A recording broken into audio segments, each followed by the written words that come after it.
మరోవైపు కడప జిల్లా జమ్మలమడుగు అసెంబ్లీ సీటుపై పంచాయతీ ఇంకా తెగలేదు. మంత్రి ఆదినారాయణ రెడ్డి, ఎమ్మెల్సీ రామసుబ్బారెడ్డి ఇద్దరూ సీటు కోసం పట్టుబడుతున్నారు. దీంతో ఈ పంచాయతీని పరిష్కరించేందుకు చంద్రబాబు దృష్టి సారించారు. కాసేపట్లో చంద్రబాబుతో ఆదినారాయణ రెడ్డి, రామసుబ్బారెడ్డి సమావేశం కానున్నారు.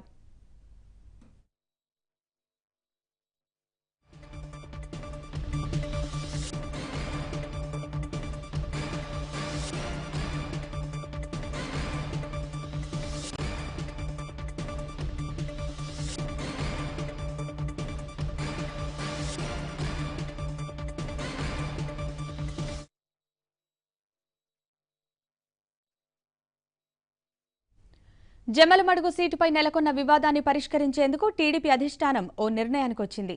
ఇరు పక్షాలకు అంగీకార యోగ్యంగా ఉండేలా ఓ రాజీ ఫార్ములాను సిద్ధం చేసింది. కడప ఎంపీగా పోటీ చేసే వారికి ముందుగానే ఎమ్మెల్సీ పదవి ఇవ్వాలని, రెండో వారికి జమ్మలమడుగు అసెంబ్లీ సీటు ఇవ్వాలని నిర్ణయించింది.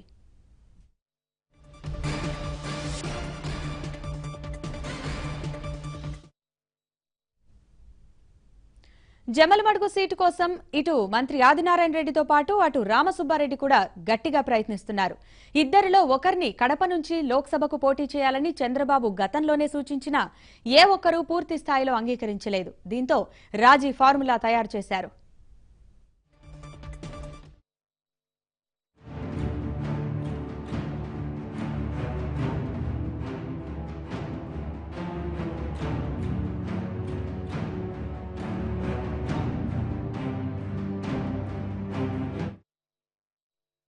జమ్మలమడుగు సీటుకు ప్రస్తుతం మంత్రి ఆదినారాయణ రెడ్డి ప్రాతినిధ్యం వహిస్తున్నారు. గత ఎన్నికల్లో వైసీపీ టికెట్పై గెలిచిన ఆయన తర్వాత టీడీపీలోకి వచ్చి మంత్రి అయ్యారు.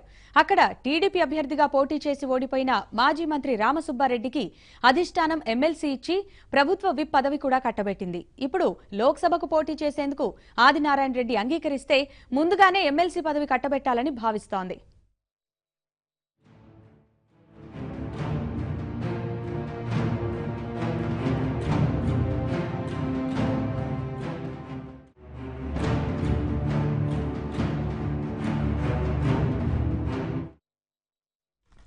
నియోజకవర్గంలో ఇద్దరికీ బలమైన అనుచర గణం ఉంది.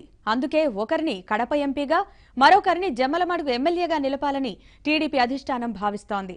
కానీ ఇద్దరు అసెంబ్లీ సీటునే కోరుకోవడంతో సమస్య వచ్చింది. ఈ క్రమంలో ఇద్దరితోనే చర్చించనున్నారు చంద్రబాబు. పార్టీ అధినేత తీసుకునే నిర్ణయానికి కట్టుబడి ఉంటామంటున్న ఆదినారాయణ రెడ్డి, రామసుబ్బారెడ్డి తమ తమ వాదనలు వినిపించనున్నారు.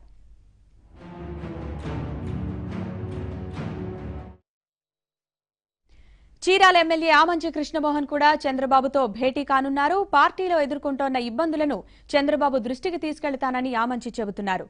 ఆమంచి పార్టీ మారతారన్న ప్రచారం మధ్య ఈ భేటీకి ప్రాధాన్యం సంతరించుకుంది.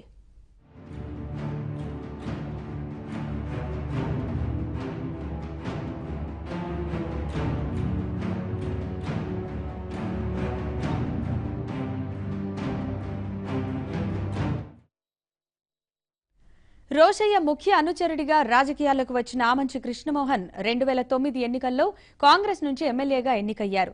2014 ఎన్నికల్లో నవోదయం పార్టీ నుంచి రెండోసారి ఎమ్మెల్యేగా ఎన్నికైన ఆమంచి తదనంతర రాజకీయ పరిణామాల్లో తెలుగుదేశంలో చేరారు.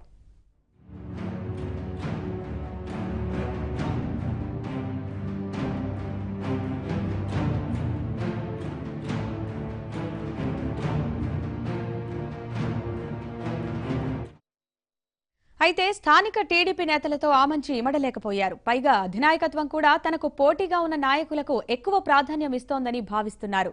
2014 ఎన్నికల్లో తన ప్రత్యర్థిగా టీడీపీ నుంచి పోటీ చేసి ఓటమి చెందిన పోతుల సునీతకు ఎమ్మెల్సీ పదవి, తెలుగు మహిళా అధ్యక్షురాలి పదవి కూడా ఇచ్చారు. ఇది ఆమంచికి నచ్చలేదు.